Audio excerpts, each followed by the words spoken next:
시작을 해볼까요? 자, 오늘 문학 먼저 할게요. 문학 22페이지입니다. 22페이지.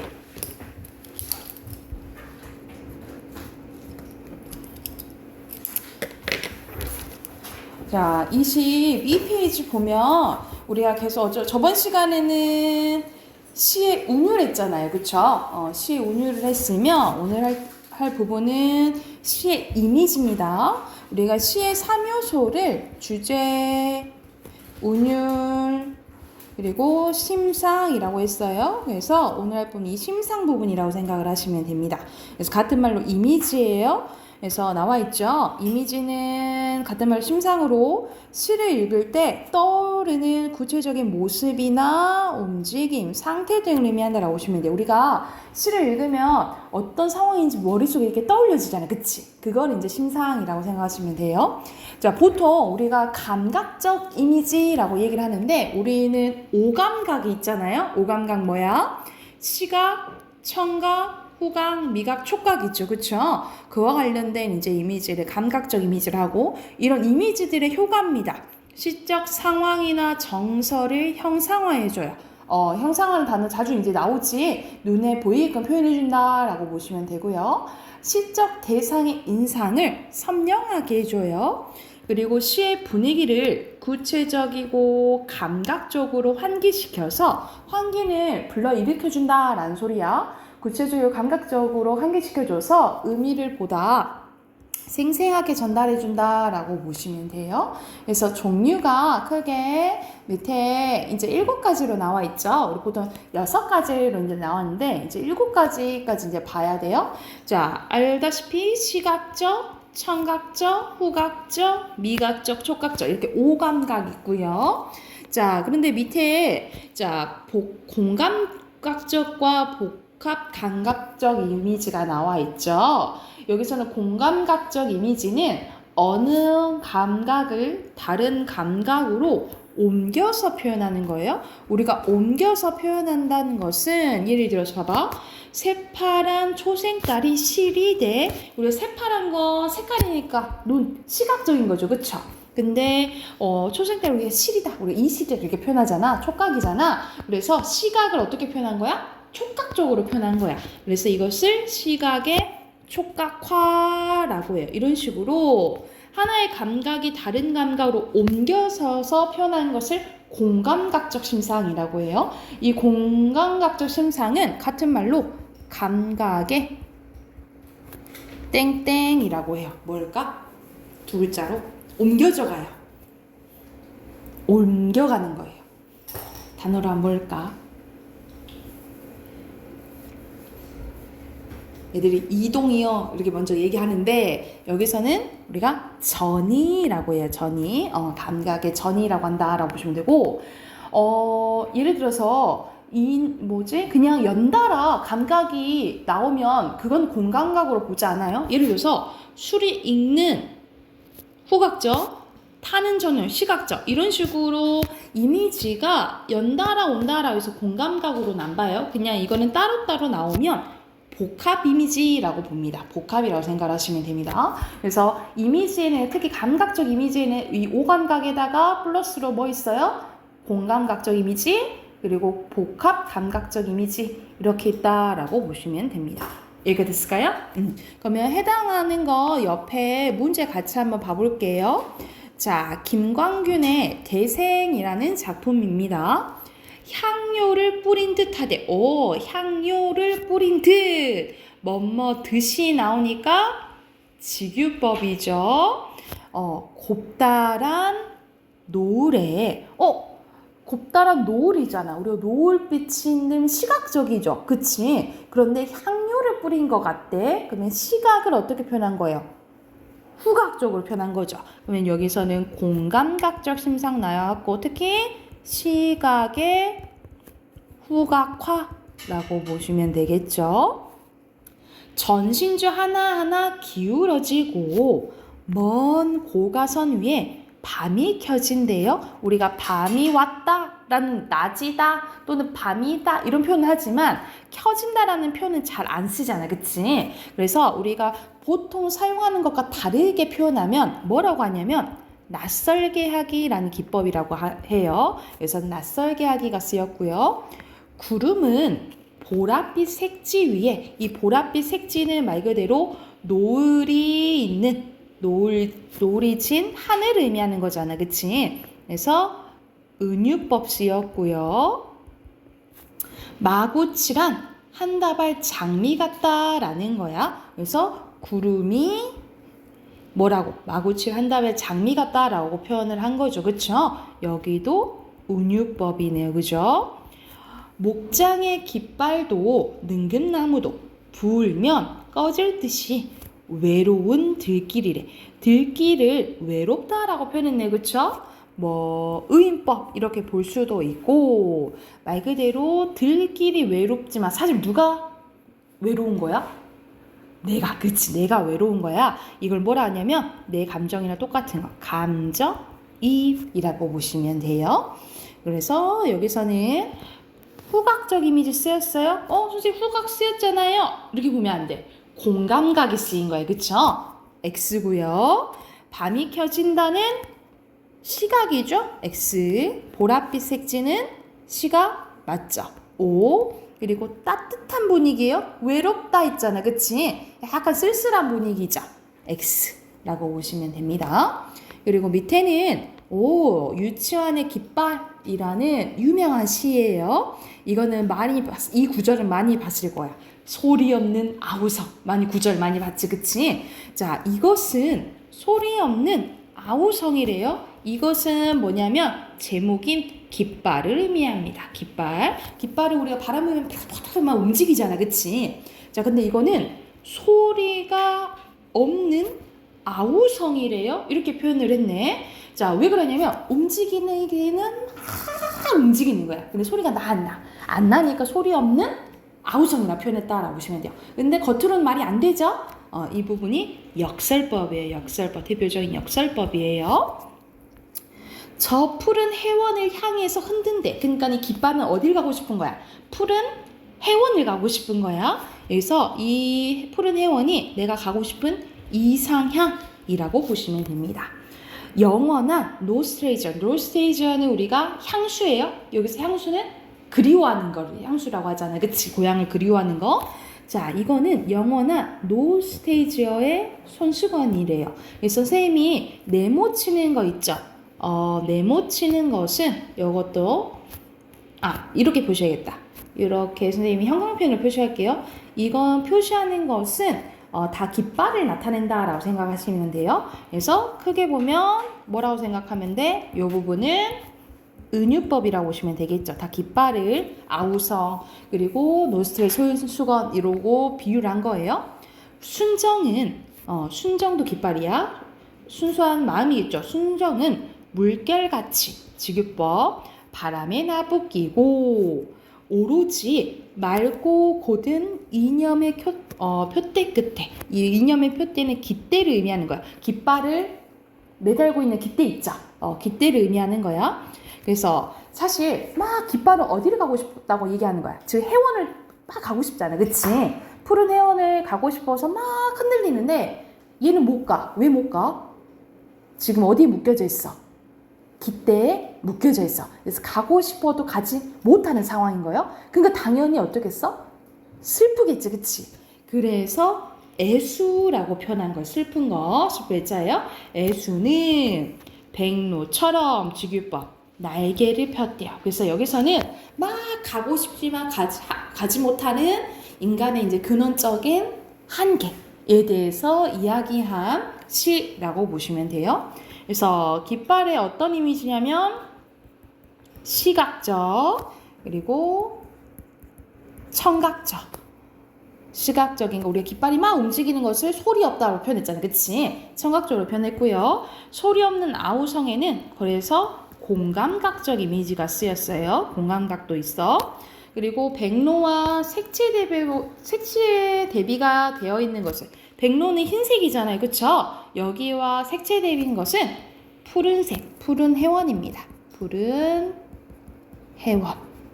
그래서 짧은데 엄청난 표현 방법들이 많은 거지, 그치? 왜냐면 봐봐. 색채 대비도 나와 있고요. 아까 말하지 않았지만 여기서는 공감각도 쓰였잖아, 그치? 그래서 짧은데 많은 표현 방법이 있는 시라고 보시면 됩니다.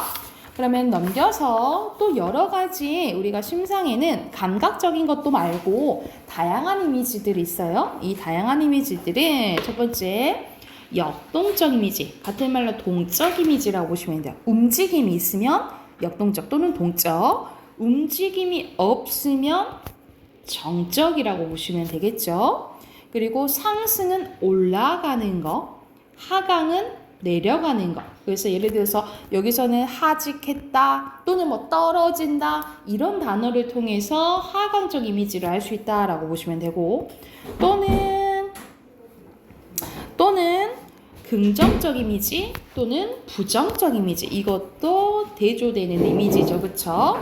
그리고 막 새롭게 생기는 생성 이미지라던가 소멸 이미지, 없어지는 거죠.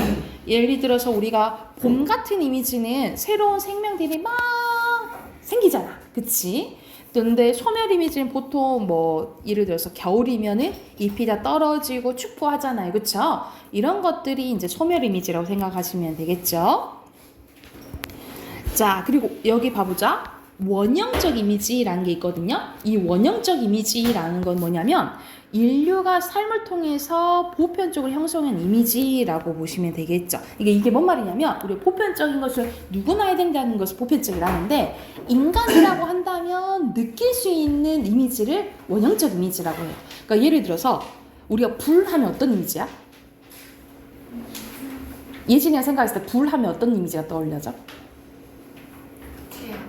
제약? 뭐 예를 들어서 우리가 저승에서 막 불길이 있고 있잖아. 그치? 그러니까 보통 막 불 하면 죽음을 상징하기도 해요.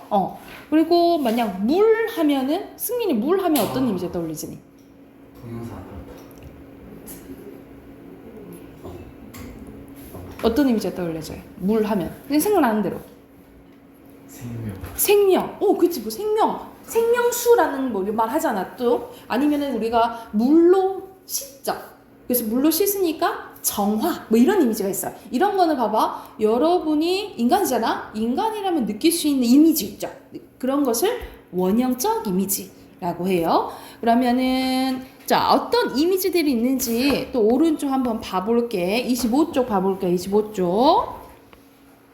자, 김수영의 폭포입니다. 근데 폭포만 해도 어떤 이미지야? 폭포는 위에서 떨어지는 거지, 그치? 하강적 이미지겠죠? 폭포는 고든 절벽을 무서운 기색도 없이 떨어진대요. 그리고 규정할 수 없는 물결이 무엇을 향하여 떨어진다는 의미도 없이 계절과 주야 밤낮도 가리지 않고, 자, 폭포는 고매한 정신을 가지고 있대. 뭐처럼 지규법 쉴 새 없이 떨어진대요. 그러니까 어떤 고매한 숭고한 정신을 가지고 폭포는 떨어진대. 그래서 여기서 폭포가 의미하는 것은, 김수영은 우리가 보통 독재 정권에 대한 이제 저항 이제 시를 많이 썼거든요. 그래서 여기서 폭포는 약간 저항 정신을 의미한다. 약간 고든 소리 같은 거 있죠.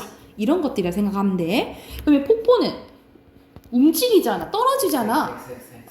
정적인 이미지 아니죠. 그리고 하강적 이미지 떨어진다? 맞죠. 라고 보시면 됩니다. 그리고 밑에는 박남수의 새라는 이제 작품인데, 새는 울어서요 뜻을 만들지 않고, 자, 그래서 새는 여기서 결과적으로는 뭘 의미하냐면 크게 봐서 자연, 생명체를 의미한다라고 보시면 돼요. 또는 인위적이지 않는 순수함. 그래서 뜻을 만든다라는 것은 인위적으로 한 거다라고 보시면 돼요. 인위성을 의미한다라고 보면 돼. 지어서 교태로 사랑을 가식해서 하지 않는다라는 거야. 포수는 보통 뭘 잡아? 새를 잡는 거죠. 그치? 그래서 포수는 자연의 반대되는 인간의 문명 또는 폭력성을 의미한다라고 보시면 돼요. 한 덩이의 납으로 그 순수를 겨냥하지만 매 쏘는 것은 피에 젖은 한 마리의 상한 새에 지나지 않는다. 그러니까는 어떤 모습이 지금 보여주는 거냐면, 자연은 이런 인간에게 뭐를 당할 수밖에 없어. 폭력을 당할 수밖에 없어. 그 모습을 나타낸다라고 보시면 되겠죠. 그래서 이거는 폭력으로 예를 들어서 파괴된 자연의 모습을 의미한다라고 보시면 되겠죠. 그래서 여기서 긍정적인 것은 새, 부정적인 것은 세모쳤죠, 쌤이? 포수, 납 쓰시면 되겠죠. 자, 여기서는 강은교의 우리가 물이 되어서라는 이제 시인데 조금 심오해요. 자, 우리가 만약 물이 되어 만난다면 가문 어느 집에선들 좋아하지 않으랴. 그러니까 우리 가물었다. 여기서는 가물었다라는 뜻이야. 가물었음. 가문 집에서도 좋아하지 않으랴. 당연히 물이 가물었는데 물이 오면 엄청 좋잖아, 그치? 여기서는 일부를 의문 형식으로 표현한 서리법이죠. 우리가 키 큰 나무와 함께 우르르 우르르 비 오는 소리로 흐른다고 한다면 하고 가정한 거예요. 가정법. 여기서는 의성어 쓰였고, 그래서 그런데 우리가 물이 되면 좋긴 해. 물이 되면 좋긴 한데 그런데 우리는 불로 만나야 된대요. 물이 아니라 뭐로 만들어야 돼? 불로 만들어야 돼. 불은 우리가 보통 태워가지고 사라지죠. 그리고 우리가 나무 같은 것도 불로 이렇게 타면은 장작으로 타면 재가 남잖아. 그치? 그래서 여기서는 불로는 우리가 물로 좋게 만나면 좋겠지만 사실 현실은 그럴 수 없다라는 거야. 무엇인가 희생이 되고 파괴가 되고 소멸이 돼야지 우리는 만날 수 있다는 거지. 벌써 수치된 뼈 하나가 그러니까 말 그대로 뭐가 된 거예요? 약간 희생된 거지, 그치? 세상에 불타는 것들을 쓰다듬고 있다. 그러니까 우리가 생명력 넘치게 아까 전에 승민이가 물이 생명을 의미한다고 했잖아, 그치? 이렇게 생명력 넘치게 좋게 만나면 좋지만 현실 상황은 뭘로 만날 수밖에 없어? 불로 만날 수밖에 없는 것에 대해서 얘기했다라고 보시면 돼요. 그래서 여기서 키 큰 나무와 비는 물의 이미지니까 생명력의 이미지라고 보시면 되고요. 그리고 생성과 포용의 이미지인 물과 소멸의 이미지인 불이 대립됐다, 대조됐다라고 보시면 됩니다. 됐을까요? 그러면 뒤로 넘겨서 우리 수능 기출 두 문제 한번 다섯 문제구나. 다섯 문제 한번 봐볼게요. 자, 이런 식으로 보통 작품이 두 가지 나옵니다. 이렇게 두 가지 나와서 차이점이나 공통점 묻고요. 또는 수필이랑 같이 복합 지문이 나오기도 해요. 근데 여기서는 이제 시가 나왔네. 한번 바로 봐볼게. 자, 박두진의 꽃구름 속에라는 이제 작품입니다. 박두진 하면 일제강점기 때 생각하시면 돼요. 일제강점기 때. 자, 꽃바람. 좀 긍정적인 것 같지, 그치? 꽃바람. 자, 반복됐네요. 반복되고, 마을마다 훈훈이 불어오라. 불어라. 라고 얘기를 하네. 자, 복사꽃, 살구꽃, 화난으로 여기 시적 허용 쓰였네요. 그쵸? 꽃도 보통 긍정적인 이미지잖아. 그치? 화한 속에 구름처럼 직유법, 꽃구름, 화한 속에. 여기서는 비슷한 문장 구조가 반복되니까 대구법으로도 볼 수도 있겠네요. 그쵸? 꽃가루 흩뿌려서 마을마다 진한 꽃향기도 풍겼으면 좋겠다라고 얘기를 하는 거야. 치이는 추위, 주름에 시달려 이런 시련과 고난이에요. 고난은 한 겨울내, 그때 겨울내를 움츠고 떨며 살아나온 사람들이라는 거지. 이런 시련과 고난, 그 겨울은 사실 시대적으로 보면은 뭘 의미하겠어? 일제 강점기라고 보시면 돼요. 근데 이 겨울이 지나가고 봄이 와서 꽃바람이랑 꽃이 피었다는 소리잖아, 그치? 그래서 이 꽃바람은 뭘 의미하냐면 조국, 광복의 기운이라고 보시면 됩니다. 이 기운이 널리 퍼졌으면 좋겠다라고 얘기한 거야. 그래서 서러운 얘기 다 이것도 일부러 표현한 거죠. 까맣게 있고 꽃향에 취해서 아디칸이 꽃구름 속에서 쓰러지게 해라. 그걸 마음껏 우리 조국의 강복을 뭐라고? 마음껏 즐기자라는 의미겠죠. 그쵸? 그래서 여기는 광복의 기쁨을 누리라는 의미라고 보시면 돼요.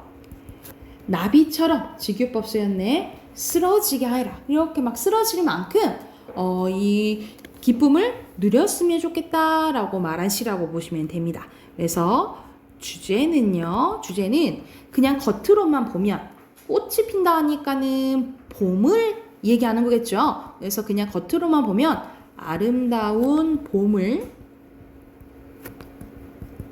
만끽하기를 바라는 것처럼 보이지만 시대적으로 보면은 뭘 즐겨라 이 말이야.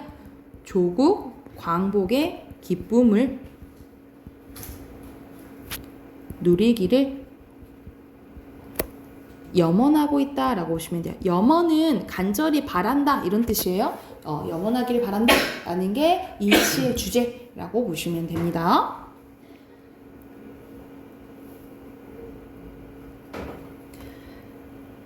자, 썼으면 두 번째 시는 곽재구의 새벽 편지예요. 자, 그럼 새벽에 어떤 이제 의미를 주는지 한번 봐봐야겠지. 자, 새벽에 깨어나서요. 제목이 새벽 편지잖아. 그럼 새벽이 어떤 의미일까 하고 이제 생각하면서 시를 봐야겠지.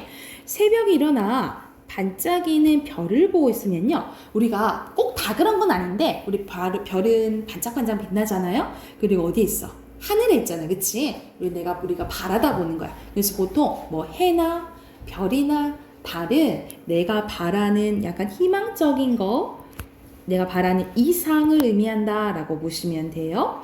그래서 반짝이는 별을 보고 있으면, 그래서 이 세상에 깊은 어디에 마르지 않는 사랑의 새만화가 출렁이고 있을 것 같아.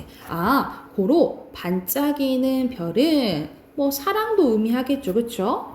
고통과 쓰라림의 목마름의 정령들이 잠들고 이런 현실의 실험, 고난, 괴로움들 다 잠들고 없어지고 눈시울 붉어진 인간의 혼들만 깜빡이는 아무도 모르는 고요한 그 시각에 그게 새벽인 거죠, 그치? 그럼 새벽은 어떤 시간인 거야? 이런 괴로움들이 없는 시간을 의미하겠지, 그치? 아름다움은 새벽의 창을 열고 우리들 가슴에 깊숙한 뜨거움과 만난대요. 자, 그래서 나는 다시 고통하는 법을 익히기 시작해야겠대. 갑자기 고통을 익힌다라고 얘기를 하지? 오히려 뭔 거야? 사실상 이렇게 새벽이 되고 또 아침이 되고 시간이 지나면 우리 괴로움이 다시 있을 수밖에 없잖아, 그치? 이 괴로움을 견디는 힘을 길러야겠다 이 말을 하는 거야. 그래서 이 고통하는 법을 익히기 시작해야겠다라는 소리는 현실의 고통을 참고 견딘다는 화자의 의지가 드러난 부분이라고 보시면 돼요. 고통을 참고 견딘다는 화자의 의지가 드러난 부분이라고 보시면 돼요. 그래서 이제 밝아올 아침에 자유로운 새소를 듣기 위하여 청각적 심상 쓰였네. 따스한 햇살과 촉각적도 쓰였고요. 이렇게 두 가지 이상 쓰이면 다양한 심상이 쓰였다라고 해요. 두 가지 이상 나오면 따스한 햇살과 바람과 라일락 꽃향기를 맡으며 이거 후각적도 나왔네. 그리고 듣기 위하여 맡기 위하여 비슷한 문장 구조 반복되니까 대구법도 나왔죠, 그쵸? 진정으로 반복했다라는 건 강조하고 싶은 거고 너를 사랑한다는 한마디.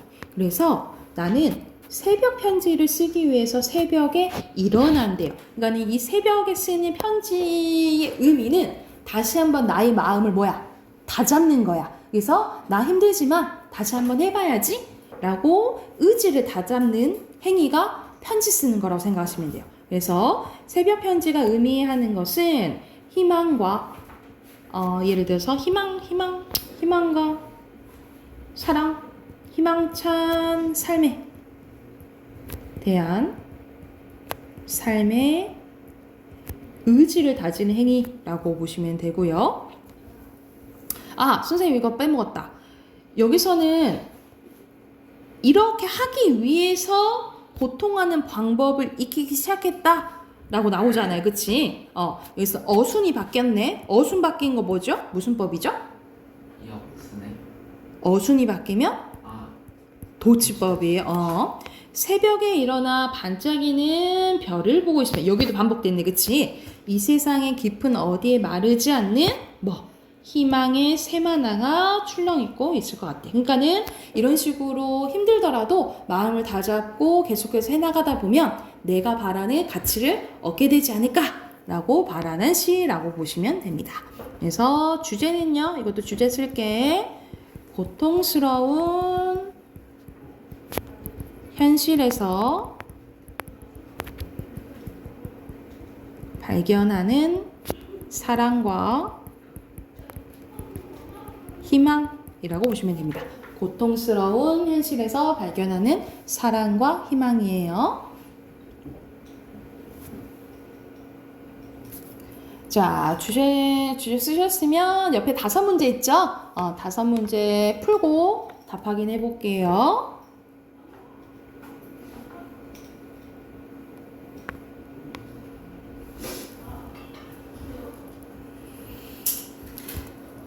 자, 1번에 보면은 선생님이 대구법 얘기했잖아. 그치? 비슷한 문장 구조 반복되는 거죠. 1번에 1번이고요. 2번에 자유롭게 향유 즐겨라 라고 얘기를 한 거야. 뭐처럼 즐기라 했어? 나비처럼 즐기라고 했죠. 그쵸? 그리고 3번에 기억은 꽃바람이 불어온다 라고 했고, 그리고 니은을 정형돼 잠든다 했잖아. 동적, 정적이에요. 3번이고요. 그리고 4번에는 이거는 보기만 봐도 조금 쉽게 고를 수 있어요. 여기서 알맞지 않은 것은 5번인데 꽃가루 흩뿌린다는 광복의 기운이 펼쳐지는 거잖아. 그치? 긍정적인 거잖아요. 고달픈 부각하는 거 아니죠. 여기 부분 틀렸어요. 그리고 5번에 새벽에 하는 행위는 새벽 편지를 쓴다라고 했죠. 그리고 이 새벽 편지를 쓴다라는 건 어떤 의미라고 했어? 희망찬 삶에 대한 화자의 의지를 드러내는 행위라고 보시면 되겠죠. 의지를 드러낸다. 이렇게 쓰시면 됩니다. 희망찬 삶에 대한 화자의 의지를 드러낸다.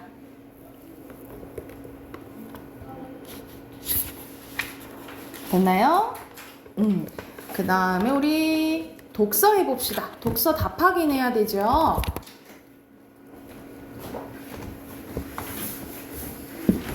독서 30페이지 펴시면 돼요.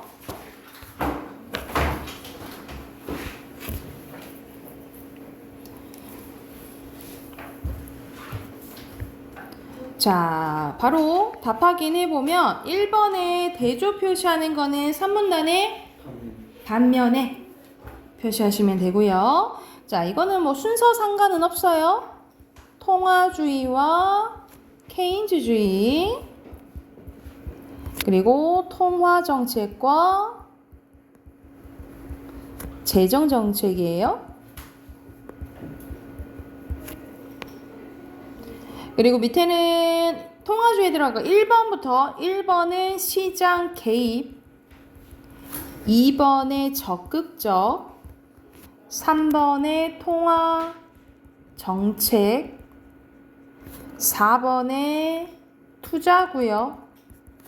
5번에 재정 정책, 그리고 6번에 화폐 수요예요. 됐나요?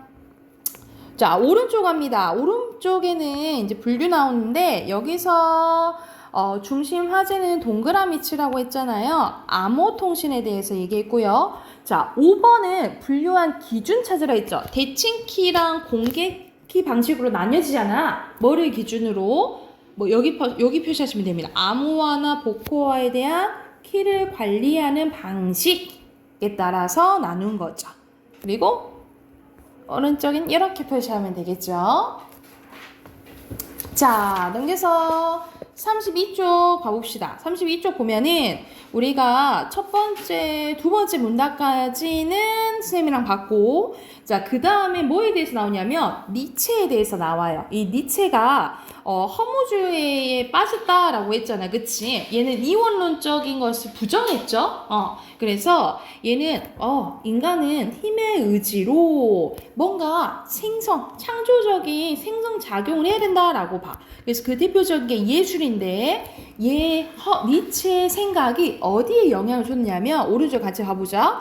표현주의한테 영향을 줬어요. 이 표현주의한테 영향을 줘서 이 표현주의 화가들은 어떻게 이제 표현했냐면 있는 그대로 따라 그리지 않았어. 그래서 인간과 감정의 충동을 표현하는 것이라고 생각을 했어요. 그런 식으로 어떻게 했냐면 말 그대로 대상과 비례를 고유한 형태로 왜곡하고 색채도 실제보다 더 강하게 과장하게 그리거나 대비되는 원색을 대담하게 사용해서 자신의 감정과 충동을 표현했고요. 우리 그리고 보통 원근법에 따라서 그리잖아, 그치? 이걸 얽매이지 않는 구성을 보여주고, 그래서 말 그대로 화가 자신의 감정을 표현하기 위한 상징과 의미를 생산하는 공간이라는 인식이 드러났다라는 거예요. 그래서 말 그대로 예술이란 감정적, 주관적 표현을 하는 예술이, 감정적, 주관적인 표현을 예술이 추구하는 가치로 봤다라는 거죠. 그래서 여기서는 전체적으로 앞에서는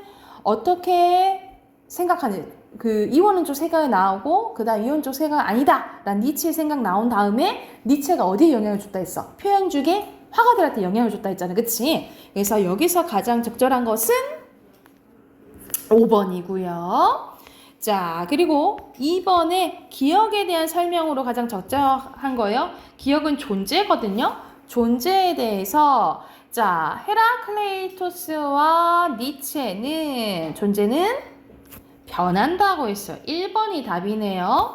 여기서는 얘가 틀렸고 얘도 헤라클레이토스 아니고 여기서도 바뀌었고 여기서도 바뀌었다라고 보시면 돼요. 그래서 올바른 거 1번이고요.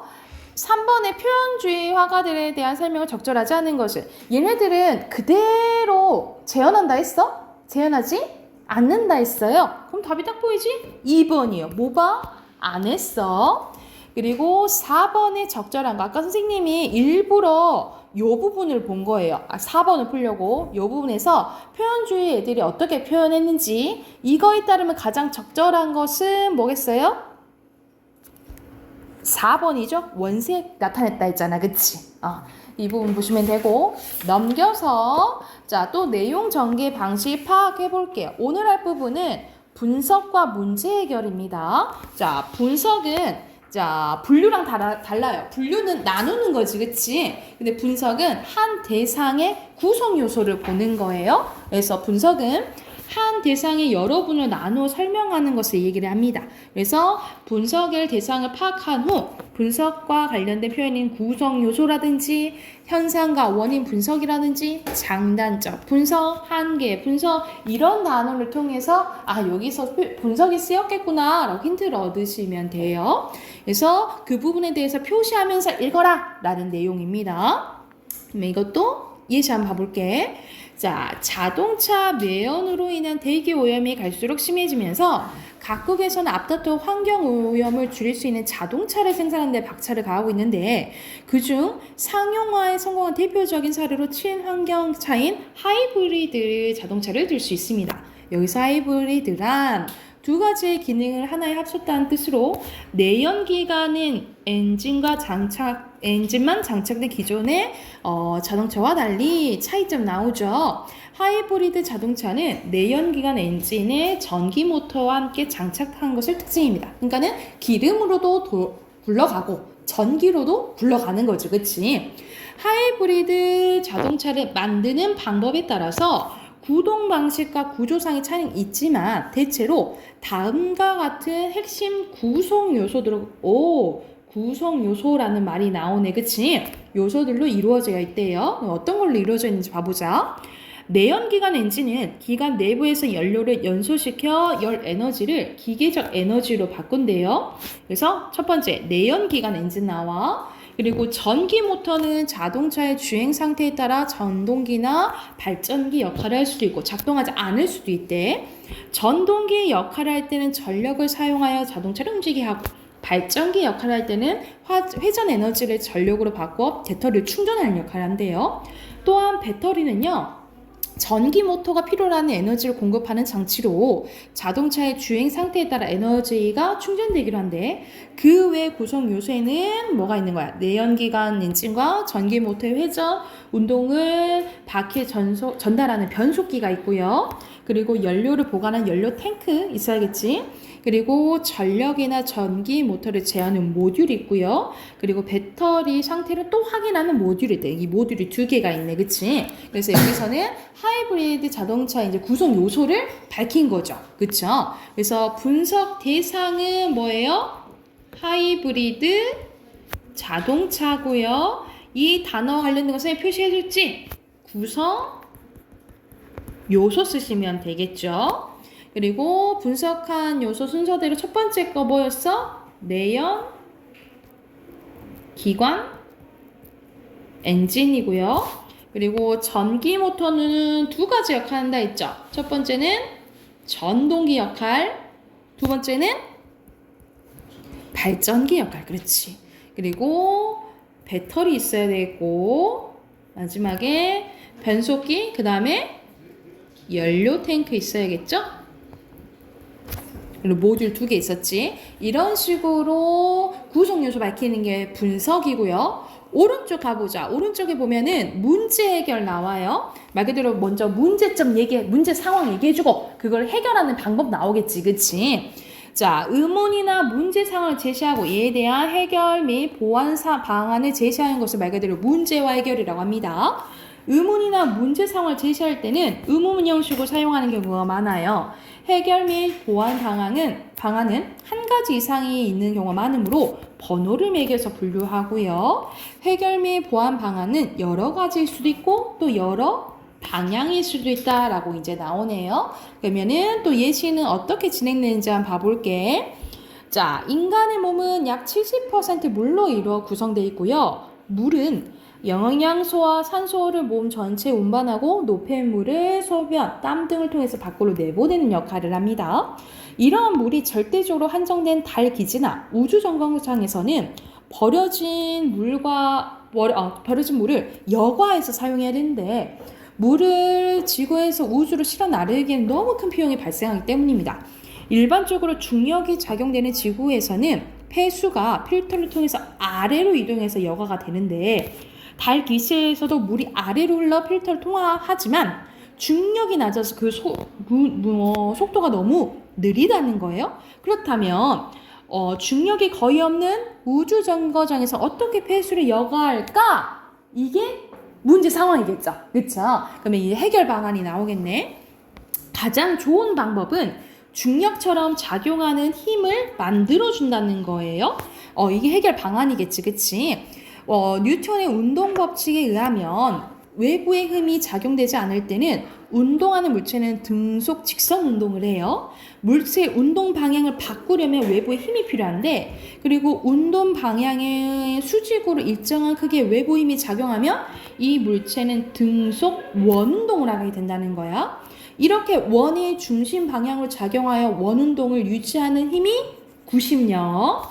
이 구심력과 반대 방향인 원심력은 원운동을 하는 물체가 중심 밖으로 이러 돌아가는 거 있잖아요.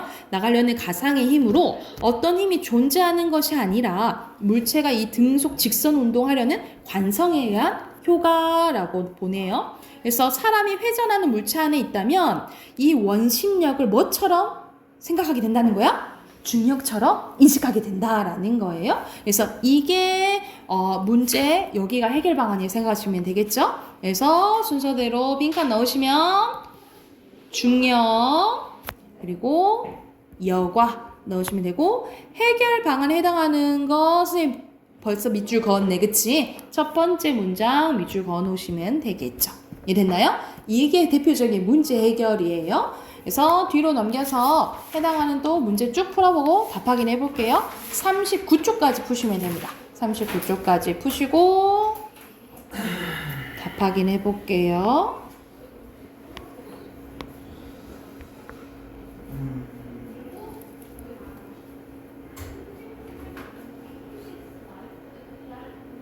자, 답 확인해 봅시다. 여기서는 분석의 대상 4어절로 쓰라네요. 그래서 여기서는 지방지를 구성하는 성분의 구조 이렇게 쓰시면 돼요. 여기 쓰시면 되고, 자, 밑에 순서대로 빈칸 넣으면 지방질 개념 종이 안 돼요. 해도 돼요. 맞아요. 구성 요소. 성분 안 돼요. 구성 요소. 됐나요? 넘어가 되겠어요? 오른쪽 보면은 순서대로 리을, 디귿,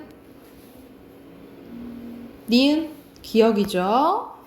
그리고 여기서는 문제 상황에 해당되는 거 밑줄 그어 있잖아요. 첫 번째 문단에서 나와요. 여기 밑줄 그으시면 됩니다. 여기가 문제 상황이고요. 됐나요?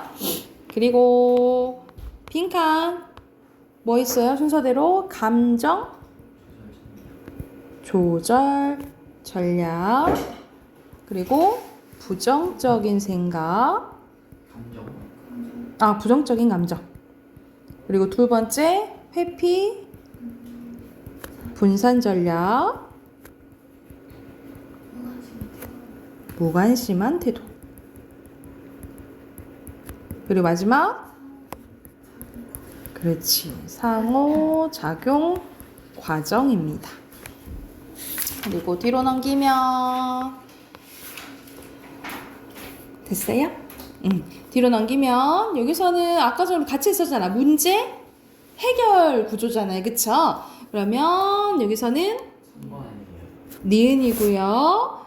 그리고 디귿입니다. 3번이고요. 2번에는요. 알맞지 않은 것은 1번 아니에요.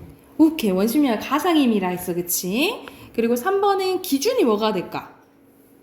중심. 이 원의 중심 방향은 디귿 아니에요. 아니에요. 아, 이렇게잖아. 이렇게 돌아가잖아. 여기가 중심이야. 그러면 어떻게 나가겠어? 물이 어느 쪽으로?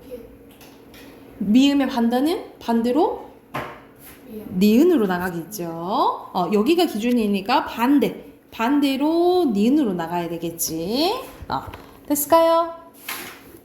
자, 문법 꺼냅시다. 답 확인할게요. 문법도 뭐가 있었어요? 숙제. 그대 때문에 답 확인을 못했잖아요. 네, 있었어요. 저장하면 안 되는데? 29초? 큰일 났다. 저장하면 안 되는데. 저장됐다. 에이라이.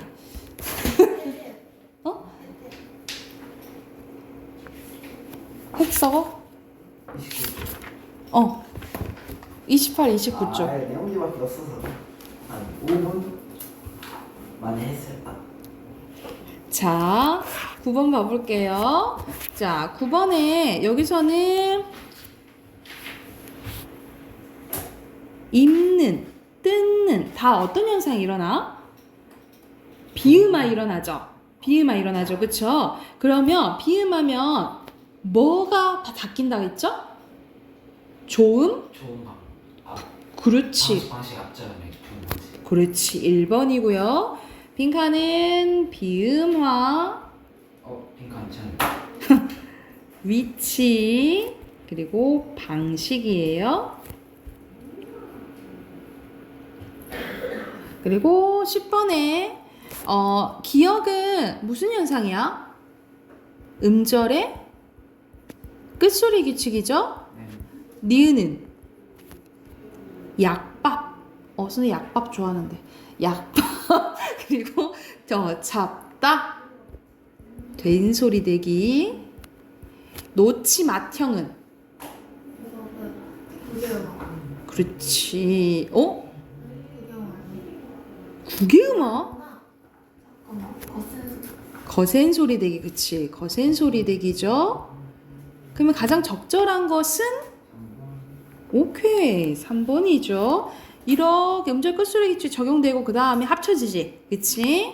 그럼 밑에 빈칸 음절의 끝소리 규칙, 된 소리 대기, 거센 소리 대기.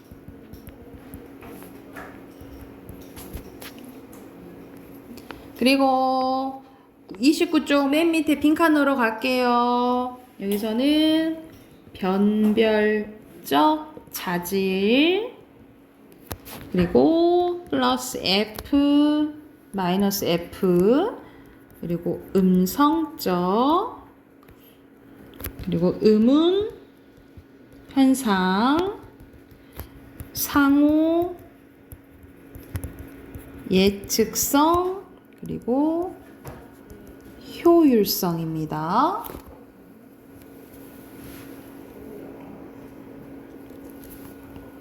그냥 다 넣었나요? 자, 위로 가면 여기서 일치하는 거 고르는 건데 여기서 오케이 구별한다 그랬죠? 11번은 2번이고요. 그리고 12번에는요? 5번. 적절하지 않은 거죠? 하죠. 그러므로 5번입니다. 왜냐면 이응이랑 미음 차이 있잖아. 그치? 자, 우리 앞에서 두 가지 했어요. 교체랑 축약했어. 이제 남은 게 뭐야? 탈락과 첨가입니다. 먼저 이제 탈락 나와 있네요. 바로 가볼게요. 탈락은 둘 이상의 의문이 만나 하나의 의문으로 없어진 거, 말 그대로 빠져버리는 거라고 생각하면 돼. 그래서 대표적인 게 두 가지가 있어요. 이것도 자음 탈락과 모음 탈락이 있는데요. 자, 자음 탈락의 대표적인 게 자음군 단순화입니다. 자음군 단순화로, 자, 자음군 단순화는 우리가 서로 다른 받침을 이런 것들 있잖아요. 이런 것들을 겹받침이라고 해요. 그래서 말 그대로 쌍받침은 말고, 쌍받침은 음절의 끝소리 규칙이 적용이 되는 거고, 이런 겹받침이 왔을 때 두 개 중에 하나가 빠져버리거든요. 이걸 자음군 단순화라고 해요. 우리가 이렇게 자음이 붙어 있는 걸 자음군이라고 해요. 이게 말 그대로 단순해진다 라고 생각하면 되겠지, 그치? 그래서 이것들은 음절의 끝에 겹받침이 올 때 한 자만 남고 나머지는 탈락하는 현상입니다. 그래서 말 그대로 겹받침이 올 때예요. 자, 그래서 뭐 앞에 게 탈락하는 경우가 있고 뒤에 게 탈락하는 경우가 있겠지, 그치? 그거 생각하시면 되고, 자, 히읗 탈락입니다. 히읗 탈락은 음절의 끝소리인 이 히읗이 모음으로 시작하는 어미나 전미사와 결합할 때, 그러니까 말 그대로 의미가 없는 뭐야겠어요? 형식 형태소야겠죠, 그쵸? 얘와 결합할 때 히읗이 탈락합니다. 그래서 대표적으로 여러분 봐봐, 우리 이거 좋아라고 발음 안 하잖아. 어떻게 발음해? 좋아 이렇게 발음하는 거죠, 그쵸? 예를 들어서 이거 싫어 이렇게 안 하잖아, 그치? 싫어 이렇게 되는 것들이 히읗 탈락이고요. 리을 탈락은 보통 단어 형성할 때 나와요. 예를 들어 합성어나 파생어가 만들어질 때 이 리을이 탈락됩니다. 그래서 예를 들어서 우리가 솔방울이라고 하잖아요. 솔잎이라고 하는데 솔나무라고 안 하고 소나무, 리을 탈락. 또는 둥글다인데 기본형이 둥근, 이런 것도 리을 탈락. 또는 우리가 예전에 말과 소가 많았잖아요. 근데 우리가 이걸 붙여서는 마소 이렇게 얘기를 하기도 하고, 아이고 아드님이 잘생기셨네 이렇게 얘기하잖아. 아들님이라고 안 하고 어떻게? 아드님 또는 딸님이라 안 하고 따님, 이런 식으로 대표적인 이게 뭐야? 리을 탈락이라 생각하시면 돼요. 이거는 간단하죠? 그리고 모음 탈락 봐볼게. 여기 모음 탈락을 이거 잘 봐야 되는데, 항상 모음 탈락 할 때는 기본형을 기억하셔야 돼요. 왜 기본형을 해야 되냐면, 우리가 의 탈락과 동음 탈락, 이 두 가지가 있거든요. 의 탈락은 기본형 보셔야 됩니다. 우리가 예를 들어서 써라는 단어가 나와. 그러면 써의 기본형은 뭐지? 음식이 쓰다 할 수도 있고 글씨를 쓰다 할 수도 있잖아, 그치? 기본형이 쓰다구나, 그래서 의 탈락됐구나 이렇게 생각을 하셔야 돼요. 예를 들어서 문 잠가의 기본형은 잠그다예요. 그래서 이것도 의 탈락이야. 그러니까 가끔가다 애들이 그 아를 모르는 경우가 있어요. 기본형이 잠그다고요. 그래서 이게 대표적인 무슨 탈락? 탈락이라고 기억하시면 되고, 자 여기서 동음 탈락 별표 쳐놓을게. 이걸 잘 보셔야 돼요. 이거는 같은 아나 어가 탈락하는 거야. 예를 들어서 얘들아 봐보면 가서라는 단어가 있으면 얘들이 선생님 이거 가 플러스 서 아니에요? 이렇게 하는 경우가 있단 말이지. 근데 그냥 서라는 연결음은 없어요. 아서가 하나의 연결음이에요. 아서가. 그래서 아랑 연달아 오지. 그래서 이게 같은 모음이 하나가 탈락된다라고 보는 거예요. 그래서 아가 탈락돼요. 그래서 봐봐. 이것도 마찬가지야. 야, 너 집에 가! 있잖아. 가 플러스 명령형 아예요. 그래서 가라는 게 나오면 이거 탈락한 현상이구나. 동음 탈락이구나 라고 알아챌 줄 알아야 돼.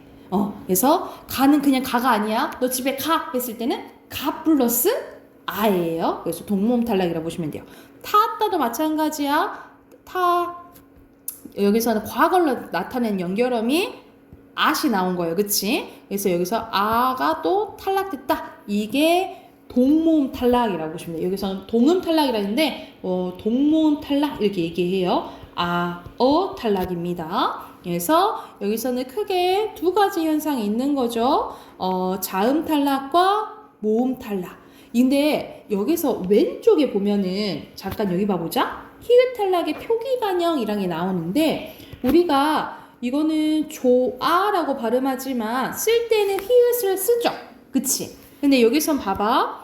우리가 너 집에 여기 가서는 똑같이 이거는 아 탈락하는 걸 표기에 반영한 거지. 그치? 그래서 이거는 표기 반영, 발음을 표기 반영 안 한 거야. 근데 이거는 표기 반영 한 거라고 생각하시면 돼요. 이해됐을까요? 그러면 해당하는 문제 또 옆에 있죠? 31쪽 문제 풀고 답 확인해 볼게요.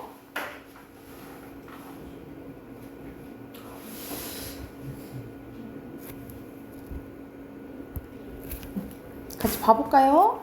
네, 핑크 많이 채웠어. 뭐 하고 있어 얼른 해. 쌤이랑 같이 채우고. 왜 나랑 같이 해? 응? 왜 그러고 있는 거야? 승민 다 했어? 좀 어려운데요. 같이 해볼까요? 자, 여기서 1번에 의문의 탈락이죠. 이거는 하나의 의문이 없어지는 현상이고요. 자, 여기서는 단어가 발음되는 거 넋이죠. 그치? 넋이고 그 다음에 그 다음에 삶이고요. 삶. 네. 닭이 있잖아요. 닭을 할 때가 달기 이렇게 발음해야 돼요. 달글이라 하지 않았어요? 달기 이때는 그냥 연음되는 거죠. 이름이 닭이에요. 혼자 씁니까요? 달. 달이라고 읽어요? 아예 혼자 있잖아요. 달이를 혼자 있을 때. 이상해서 닭이라 쓰게 하는. 자, 그리고 탈락하지 않는 건요. 탈락하고 하고 오라. 이거는 축약이에요. 땡. 안 해요. 그리고 싫어 탈락. 많아 탈락. 않지 안 해요. 축약이니까. 그래서 이거 2개 고르시면 되고요. 어떻게 하는 거예요? 발음을 해봐야지. 노아 오라. 이거 어때? 노타 줄어들잖아. 그치? 싫어 많아. 그쵸?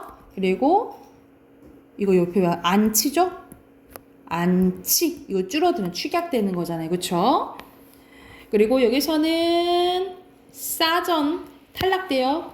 화살 그리고 마소 이렇게 되고요. 그리고 밑에 떠 아파 꺼라 이렇게 되겠죠. 자, 오른쪽에 빈칸 채워볼게요. 어떻게 되냐면 그냥 돌고 근데 이건 어떻게 돼? 낳고 돈이 네? 돈이 옆에 거 돈이 그리고 나코 이건 그냥 쓰고 이건 어떻게 돼? 써 그리고 가고 가 이렇게 되잖아, 그치? 그래서 이거는 니은 앞에서 리을이 탈락하는 거예요, 그쵸? 그러면 표기가 반영이 돼요, 얘는? 돼요? 표기의 반영이 A구나. 니은이 리을이 탈락, 표기의 반영이 되죠? 우리가 이거 돈이라고 쓰잖아. 돌니라고 안 쓰잖아, 그치? 그럼 표기 반영되는 거야. 그리고 어미 앞에서 뭐가 탈락돼요? 히읗 탈락되죠, 그치? 근데 이거는 표기에 반영돼? 우리 근데 이렇게 나아 이렇게 쓰잖아, 그치? 이건 안 되는 거야. 그리고 C는 뭐가 탈락돼요? 으 탈락되죠? 근데 우리가 이건 써 이렇게 쓰잖아. 이건 표기 반영 되는 거지, 그치? 그리고 어미 앞에서 아가 탈락되죠? 이건 우리 가 이렇게 쓰잖아. 이것도 표기 반영 되는 거지. 그러면 답 몇 번이에요? 2번. 이건 표기 반영 안 된다 했어. 오케이, 말이? 우선은 오늘 여기까지 하고요. 문법 숙제는 우리 없고, 오늘 숙제는 없고, 단어만, 우리 어휘 단어만 5, 6 외워오세요. 아셨죠?